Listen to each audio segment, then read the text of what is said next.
Anduze, c'est donc aujourd'hui votre ville, le lieu de votre paroisse, mais puisque le voyage est au cœur de cette assemblée du désert, on peut justement dire que vous, vous avez beaucoup voyagé. Alors j'ai beaucoup voyagé, c'est vrai, tout au long de ma vie et pour des raisons diverses. Et étonnamment, je me retrouve juste les quelques années avant la retraite, j'allais dire sur mes terres presque, sur les terres de mes origines en tout Ouais. cas, puisque je suis originaire d'Anduze, enfin d'un village à côté d'Anduze. Voilà, c'est une expérience étonnante de revenir comme ça sur ces terres après avoir parcouru le monde.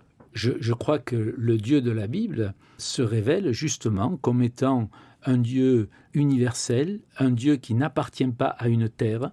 Et la terre promise, il ne faut pas se tromper là-dessus, n'est pas un lieu d'aboutissement ou d'enfermement où Dieu ne se révèle que là. Non, il se révèle ailleurs, il se révèle beaucoup plus d'ailleurs dans la Bible, ailleurs qu'en terre promise, en voyage.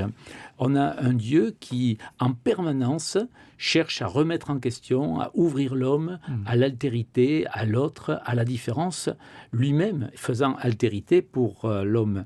Finalement, le voyage devient une allégorie presque d'un mouvement beaucoup plus fort, beaucoup plus large, qui dépasse le simple mouvement physique. Bien sûr.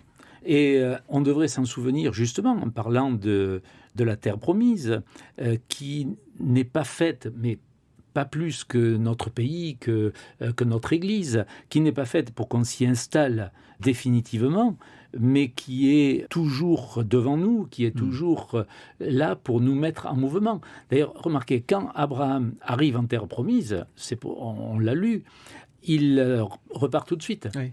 La terre promise n'est pas un lieu où on doit arriver et après stationner. Oui, on doit y arriver, mais on en repart. Et puis on y revient après.